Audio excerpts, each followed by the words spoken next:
नमस्कार। सरस्वती बाल मंदिर इंटर कॉलेज की इस ऑनलाइन वीडियो क्लासेस कक्षा 12 रसायन विज्ञान में आपका स्वागत है। हम पूर्व के चैप्टर में पढ़ रहे थे सरफेस केमिस्ट्री पृष्ठ रसायन। पृष्ठ रसायन में दो पार्ट फिनिश हो चुके हैं, एक तो अधिशोषण है और एक आपका उत्प्रेरण है। हालांकि मैं वो भी उत्प्रेरण का आपको पीडीएफ नहीं लिंक कर सका क्योंकि उसमें थोड़ा सा काम पेंडिंग रह गया। अब दूसरा फाइनल इसका जो टॉपिक आता है वो कोलाइड्स, थोड़ा लंबा है, थ्योरेटिकल है और बड़ा कंसेप्टिव है। समझेंगे तो आसानी से मजा आएगा। ठीक है, तो शुरू करते हैं। अच्छा, सबसे पहले क्या हुआ कि कोलाइड के बारे में क्या बात करें। 1861 में थॉमस ग्रैहम, होड़ चल रही थी उस समय की तत्वों के वर्गीकरण की। थॉमस ग्रैहम ने विचार किया मैं यौगिकों का वर्गीकरण करूं, अणुओं का वर्गीकरण करूं। तो उन्होंने कुछ अपने एक प्रयोग किए। उस समय थॉमस ग्रैहम बहुत ही बड़े वैज्ञानिक थे।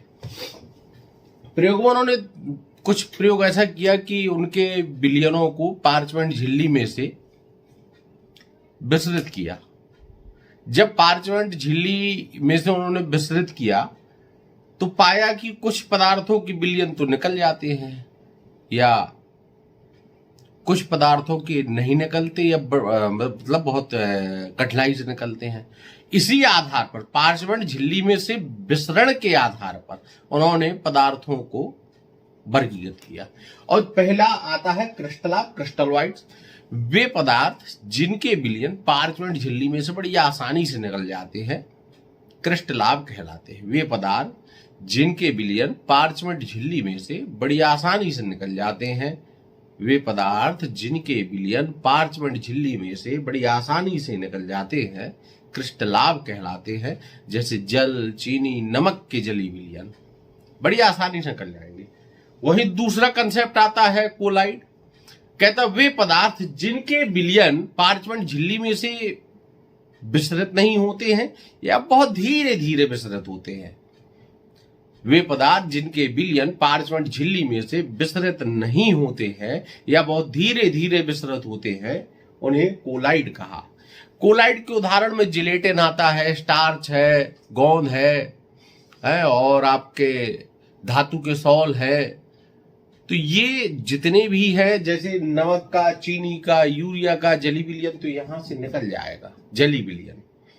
लेकिन यहां पर ग्लू, जिलेटिन, एल्बुमिन, प्रोटीन जो भी है आपके ये स्टार्च, इनके विलयन पार्चमेंट झिल्ली में से नहीं निकल पाते हैं। समय बीता, कुछ समय पश्चात इस प्रयोग पर कुछ चीजें सामने आई जो कि थॉमस ग्रैहम के लिए, उसकी थ्योरी के लिए काफी नेगेटिव था।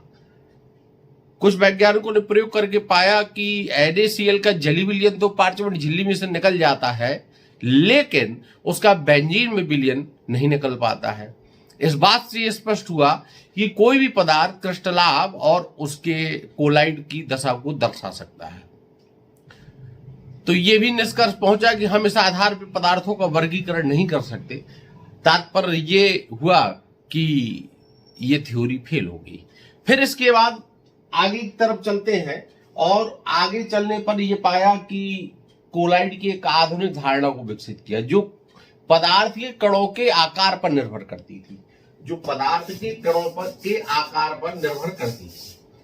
पहली हेडिंग आती है कि कोलाइडी विलयन को आधुनिक अवधारणा, आधुनिक अवधारणा। पहला आता है वास्तविक विलयन, वास्तविक विलयन। दूसरा आता है कोलाइडी विलयन।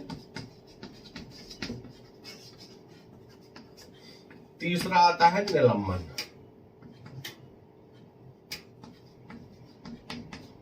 वास्तविक विलयन आप समझते हैं, ट्रू सॉल्यूशन है, कोलाइडी सॉल्यूशन है और सस्पेंशन एंड निलंबन।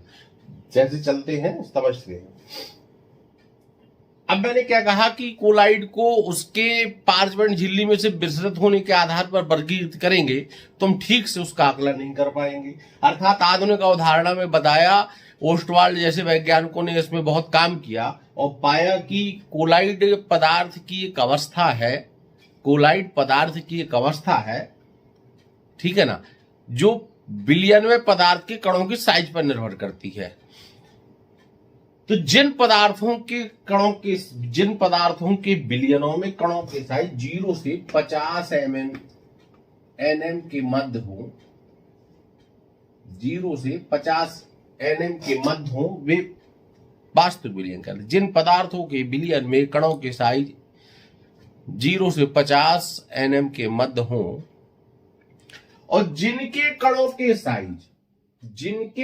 साइज 50 से 2000 एंगस्ट्रॉन के मध्य हो, एंगस्ट्रॉन एनएम के मध्य हो,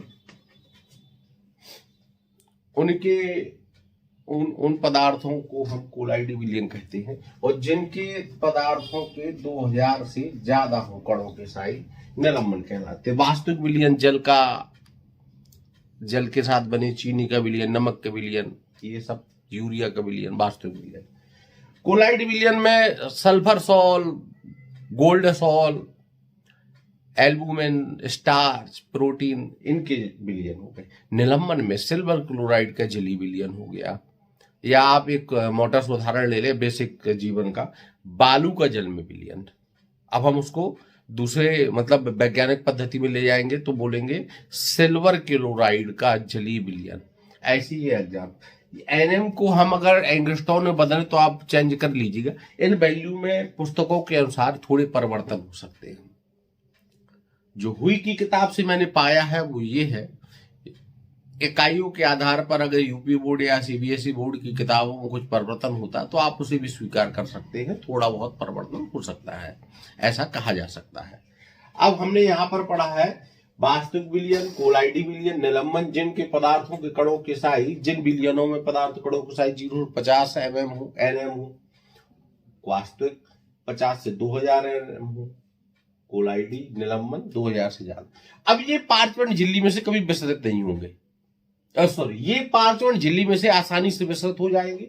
कोलाइडी बिलियन विसरित नहीं होंगे या बहुत धीरे धीरे विसरित होंगे, और ये विसरित होने का यहाँ कोई चांस नहीं है, क्योंकि यहाँ पर जो विषवांगी प्रावस्था के बिलियन बनेगा बिल्कुल अलग रहेगा। तो कोलाइडी बिलियन एक विषवांगी तंत्र होता है। इसके गुणों के बारे में हम कल चर्चा करेंगे। आज के लिए केवल इतना ही, और आपको बड़ी शीघ्र ही उत्प्रेरण का PDF प्राप्त हो जाएगा। तो आज के लिए इतना। अपनी पुस्तक का प्रयोग करें और इसके बारे में ठीक से अध्ययन करें, तभी हमको कुछ हल मिलेगा। इसका हम पूरा आपको PDF वगैरह सब मिल जाएगा, कोई दिक्कत नहीं है। ठीक है, चलिए आज के लिए इतना ही। धन्यवाद, नमस्कार।